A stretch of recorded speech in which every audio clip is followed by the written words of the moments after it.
이 시간 우리 함께 보실 말씀은 마태복음 10장 37절에서 39절 말씀입니다.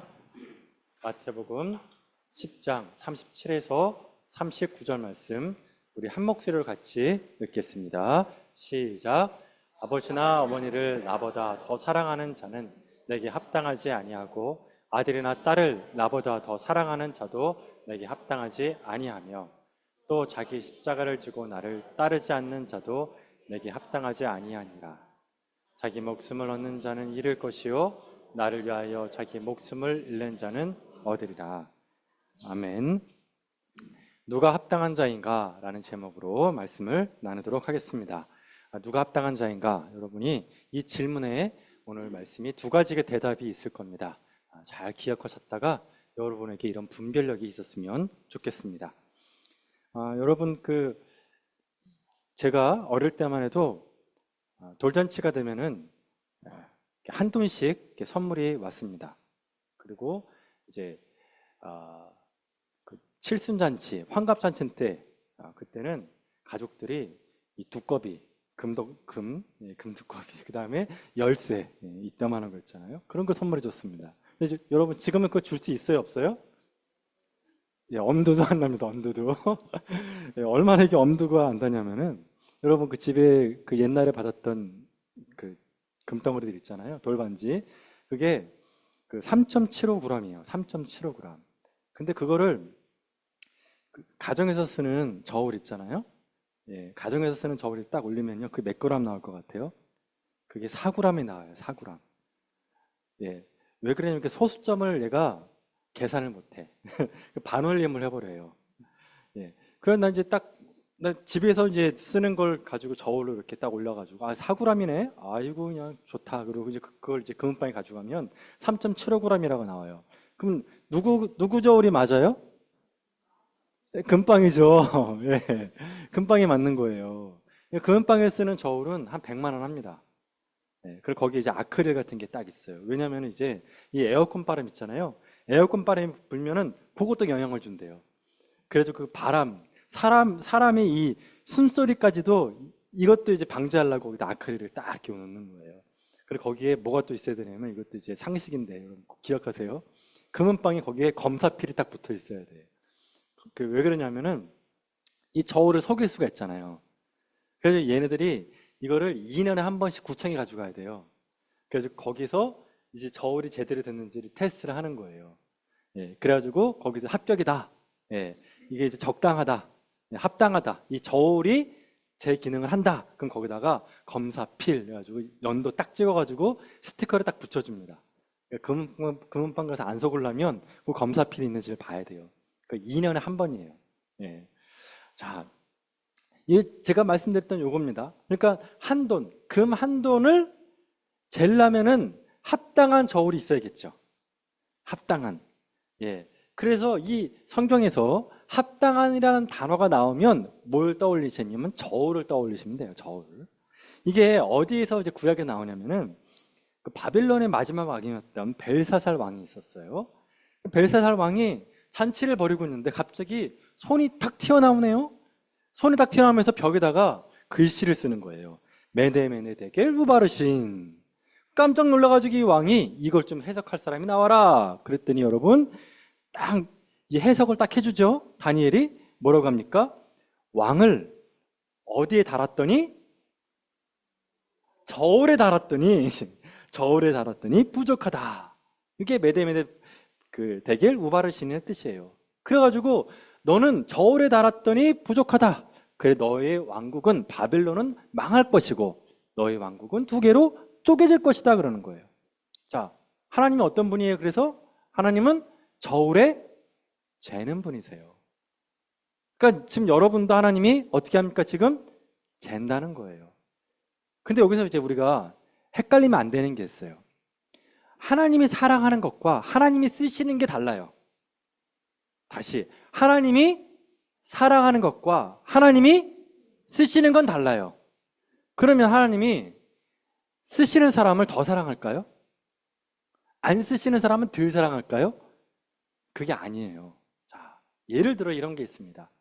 어떤 집사님이 계시는데 평생 동안 정말 뼈 빠지게 일해가지고 회사를 일으켰어요. 근데 아들이 여러 명이에요. 그러면 그 아들 중에서 누구한테 그 회사를 물려주겠습니까? 더 사랑하는 아들한테 물려줍니까? 아니면 자질과 능력이 있는 아들한테 물려줍니까? 자질과 능력이죠. 착한 아들한테 주면 어떻게 돼요?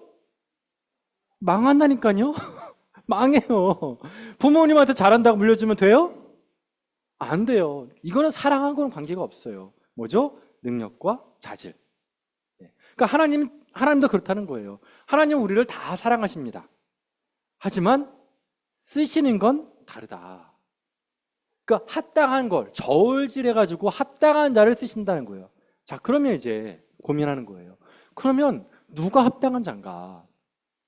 그러면 이제 방금 말씀드렸던 것처럼 이 회사의 비유, 기업의 비유처럼 자질과 능력이 있으면 하나님께 합당한 자인가? 아닙니다. 그걸 얘기하는 게 아니에요. 누가 합당한 자인가? 이건 제 얘기가 아니에요. 최 목사님이 개인적인 생각합니다. 아예 절대 아닙니다. 제가 어디서 함부로 그렇게 얘기할 수 있겠습니까? 이거는 성경의 말씀이에요. 그게 마태복음 10장에 나온다는 거예요. 그 기준 두 가지가 뭐냐? 따라하겠습니다. 부르심과 응답입니다. 예, 부르심과 응답. 그러니까 뭐냐면 합당한 자의 가장 중요한 것이 뭐냐? 부르심이라는 거예요. 그러니까 누가 합당한 자냐? 능력과 자질이 아니라니까요. 능력과 자질은 나중이고 제일 중요한 게 제일 합당한 자가 누구냐? 하나님이 부르신 자예요. 이걸 우리가 뭐라 그러냐? 하나님의 주권이라고 부르는 거예요. 하나님의 주권. 자, 그러니까 이게 느낌이 안 오니까 제가 예를 한번 들어보겠습니다. 자, 아브라함, 모세, 바울 공통점이 뭡니까? 아브라함, 모세, 바울. 네? 그렇죠. 아브라함, 모세, 바울 이 세 명이 하나님을 찾아간 적이 있습니까? 없습니까? 없어요. 없다는 거예요. 이 세 명의 공통점은 하나님이 찾아오신 거예요. 아브라함에게 찾아오시고 모세에게 찾아오시고 바울에게 찾아왔습니다. 그런데 이렇게 찾아왔을 때 이 아나니아한테 예수님이 말씀했어요. 아나니아야, 내가 지금 바울을 선택했다. 그런데 지금 그 눈이 안 보인다. 너 가가지고 기도해서 눈 뜨게 해줘라. 그랬더니 아나니아가 따지지 않습니까? 뭐라고 따집니까? 주여, 이 사람에 대하여 내가 여러 사람에게 듣사온데 그가 예루살렘의 주의 성도들에게 적지 않은 해를 끼쳤나이다. 아니, 어떻게 이렇게 핍박하는, 우리를 핍박했던 사람한테 어떻게 제가 안수하고 기도하고 눈을 뜨게 해줍니까? 뭔가 좀 이상합니다 라고 얘기를 하는 거예요. 그랬더니 예수님이 뭐라고 합니까? 이는 이방인을 위한 나의 그릇이다. 너가 볼 때, 아나니아가 네가 볼 때는 합당하지 않는 자로 보이지만 예수님이 볼 때는 합당한 자예요. 그 이유가 뭐라고요? 예수님이 선택했기 때문이에요. 예수님이 선택했기 때문에 그렇다는 거예요. 자, 그러면 이제 여기서 우리가 고민할 필요가 있는 거예요. 뭘 고민하냐? 그러면 예수님이 나를 선택했는지 안 선택했는지, 나를 쓰시겠다고 하는지 안 쓰시겠다는지를 어떻게 알 수 있을까요, 여러분? 하나님이 나를 사랑하는 건 알겠어요. 근데 하나님이 나를 쓰시겠대요. 근데 그걸 내가 어떻게 할까요? 방금처럼 하나님 찾아오면 되잖아요? 그렇죠? 근데 이거 어떻게 하냐는 거예요. 뭐 제일 좋은 방법은 이렇게 기도를 하고 있는데 갑자기 하나님이 누구누구야 내가 너를 쓰겠다 이렇게 말씀해 주시면 얼마나 좋겠어요. 그렇죠? 근데 이렇게 말씀하시는 경우는 매우 적어요. 물론 그렇게 말씀하시는 경우도 있어요. 하지만 그런 경우는 아주 적습니다. 그러면 어떻게 보통 일반적으로 하나님이 우리에게 소명을 주시는가, 사명을 주시는가? 그 비밀이 어디 나오냐면 빌립보서 말씀에 나와 있습니다. 빌립보서 2장 13절입니다. 찾아보겠습니다. 빌립보서 2장 13절. 그러니까 여러분이 하나님이 나를 불렀는지 안 불렀는지, 나를 쓰겠다는지 안 쓰겠다는지를 이 말씀을 보고 알면 돼요. 같이 한번 읽어보겠습니다. 빌립보서 2장 13절 시작. 너희 안에 행하시는 이는 하나님이시니 자기의 기쁘신 뜻을 위하여 너에게 소원을 두고 행하게 하시나니. 자, 여기서 뭘 두신다고요? 소원이죠. 근데 그 소원이 누구로부터 온 겁니까? 하나님이죠. 근데 하나님의 기쁘신 뜻이지요. 하나님이 기뻐하시는 것을 누구에게 주신다? 우리에게 심어준다. 그러면 하나님이 기뻐하는 거를 누가 기뻐하게 돼요? 내가 기뻐하게 돼요. 기쁨의 일치가 일어나요. 기쁨의 일치가. 예를 들어 이러는 겁니다, 여러분. 내 마음속에 소망이 생기기 시작합니다. 어떤 소망? 쓰임받고 싶습니다, 주님. 소망이 생겨요. 내가 주님 뜻대로 살고 싶습니다. 내가 어떻게 하면 주님 뜻대로 살 수 있을까요? 내가 어떻게 하면 하나님께 기쁨을 드릴 수 있을까요? 내 마음속에 기쁨과 소망이 막 넘쳐요. 그래서 교회 사역은 억지로 하는 게 아니에요. 교회 사역을 하는데 막 얼굴이 막 찌그러지고 막 아이고 내가 이걸 왜 하나, 아이고 이걸 억지로 해야 되나, 아이고 이제 손톱 다 빠지겠네, 아이고 뭐야 이게, 그러면서 원망하고 시비하고 누구는 나는 일하는데 쟤는 일을 안 하네. 그런 거 여러분 지금 이 말씀에 적합합니까? 적합하지 않습니까? 않아요. 소명을 가진, 이 말씀에 따르면 소명을 가진 사람은요 헌신할수록 기뻐요. 헌신할수록 기뻐요. 희한하죠, 여러분? 내가 손해를 보는데 기뻐요. 교회 와서 교회 오는 게 기뻐요.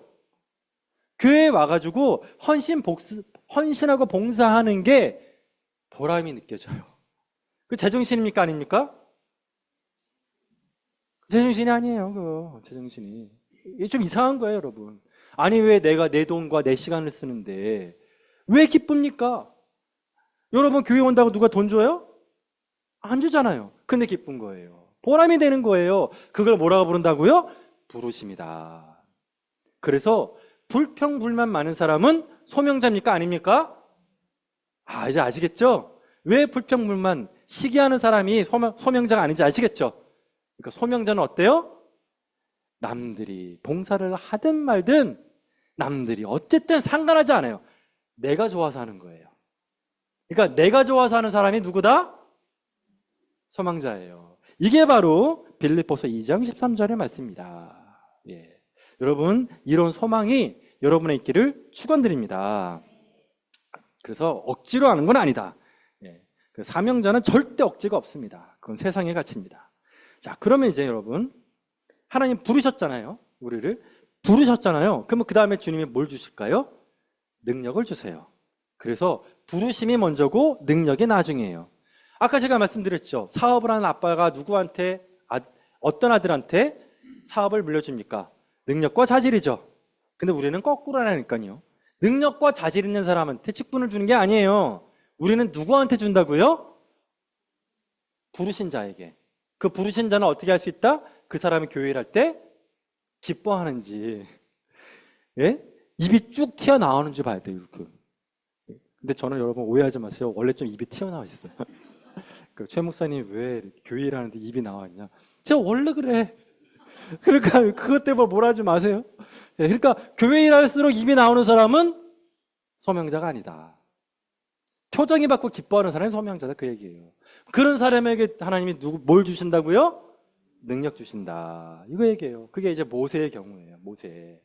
하나님 모세에게 찾아와서 내가 너를 지도자로 세우겠다 부르셨죠. 그때는 모세가 어떻게 합니까? 무려 5번이나 거절합니다. 그러면 그 거절했던 말의 핵심이 뭐냐?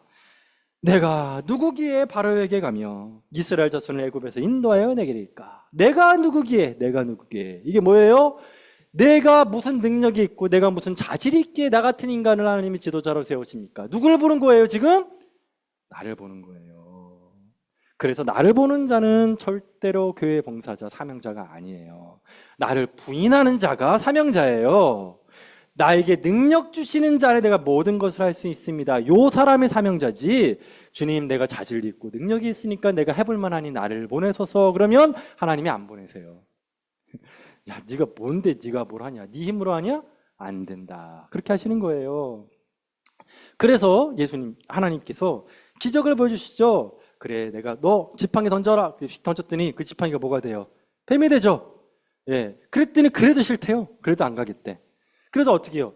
야, 네 손 넣어봐. 품에다가 딱 넣었죠. 뺐더니 뭐가 됐어요? 손에 웅덩병이 됐죠. 그래서 깜짝 놀라요. 겁먹지 마.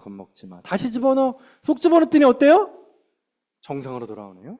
와, 지금 이거 누가 능력 주셨어요? 하나님이 능력 주시는 거예요. 소명을 가진 사람에게, 사명 가진 사람에게 뭘 주신다? 능력을 주신다.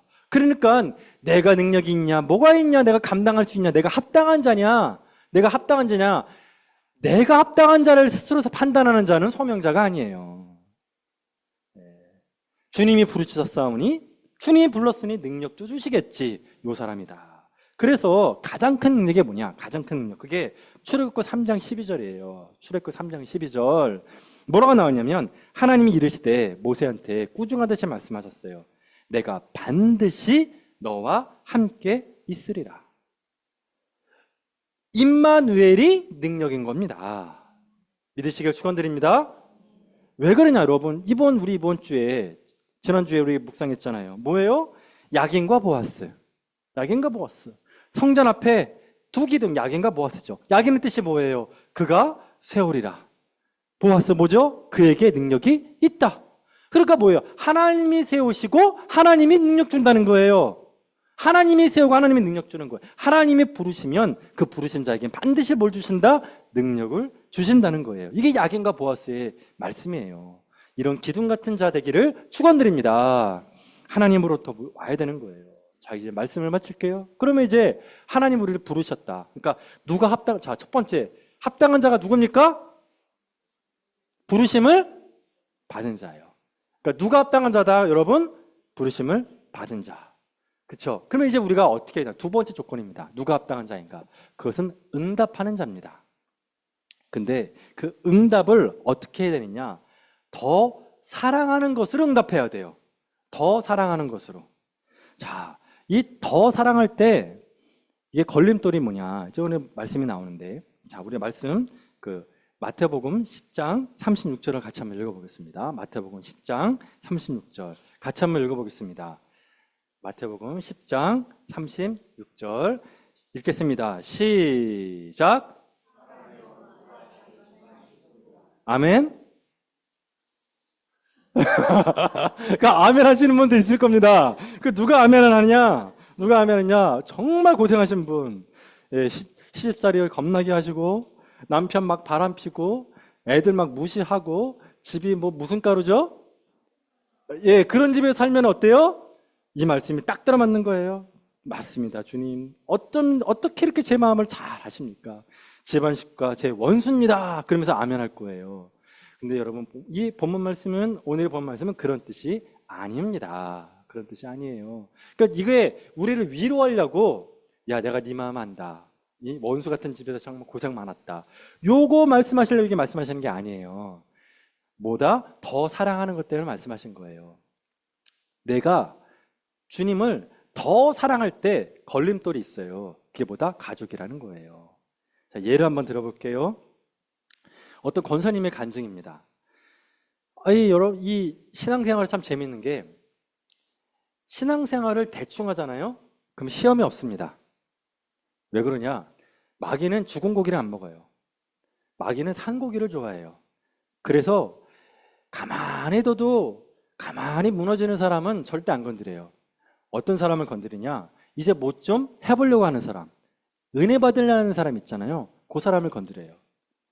저도 이게 참 정말 신비로운 일인데, 이게 전도를 해요. 전도를 하고 어떤 분이 이제 예수님을 영접해요. 영접하고 신앙생활의 자리를 잡아가려고 해요. 그럼 참 희한한 일이 막 생겨요.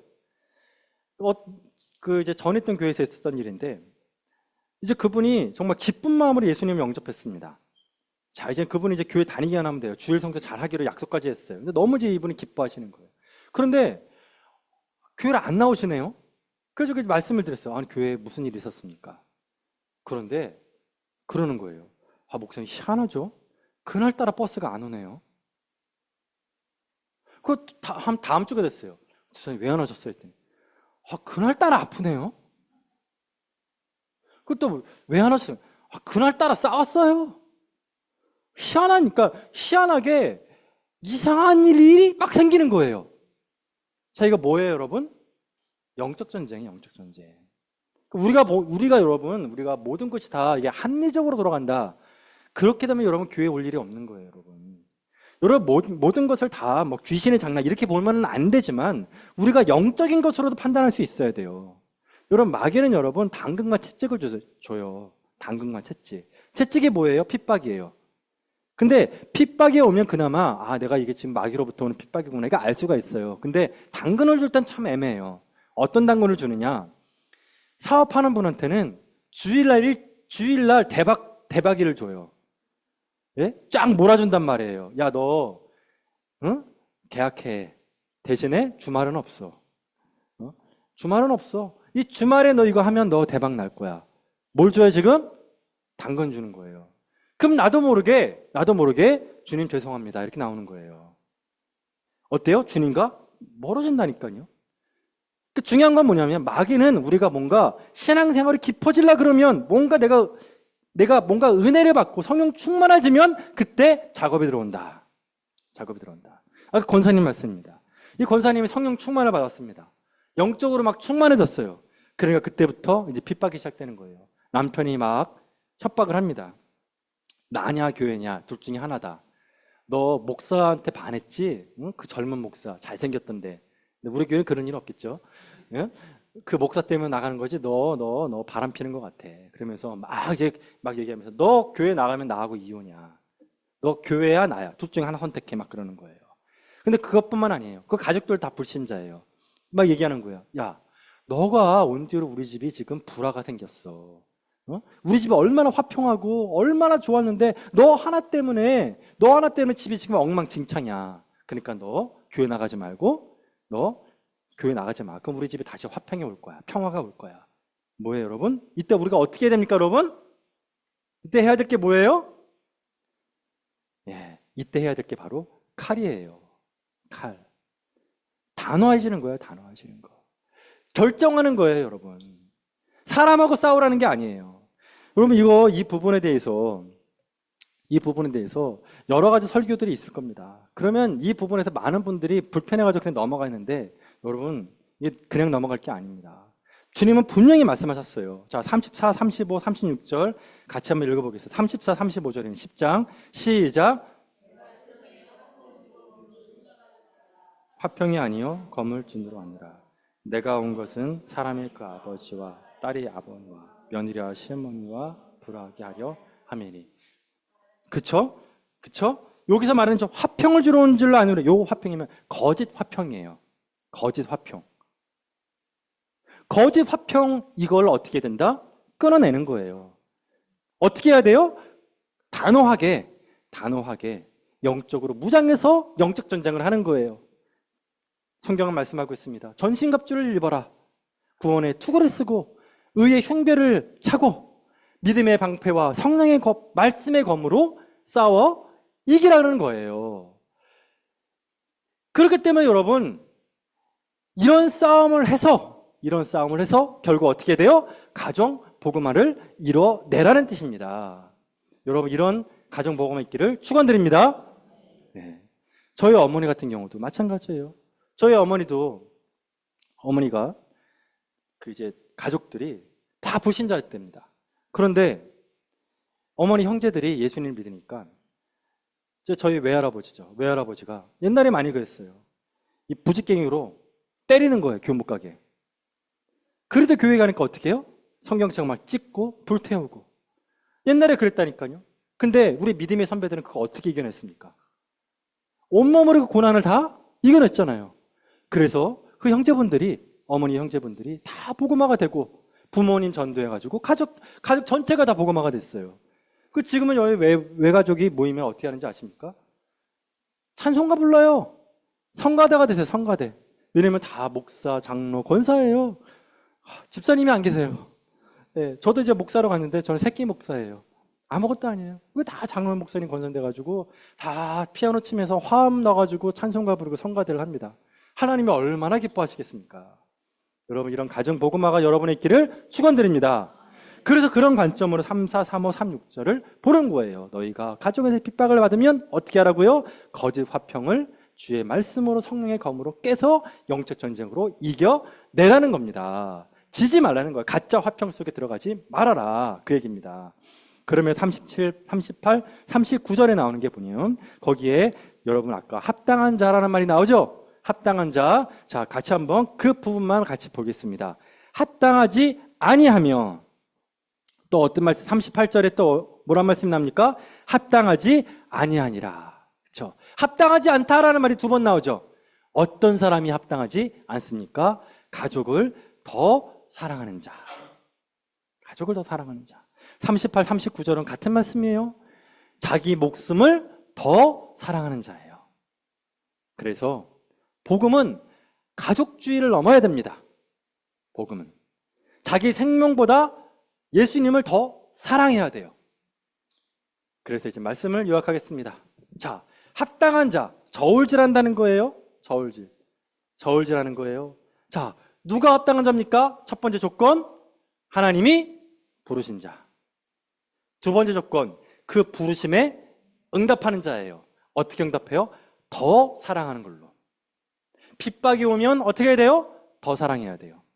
영적 전쟁하듯이 칼을 들고 전신갑주를 메고 어떻게 해요? 더 사랑하는 거예요.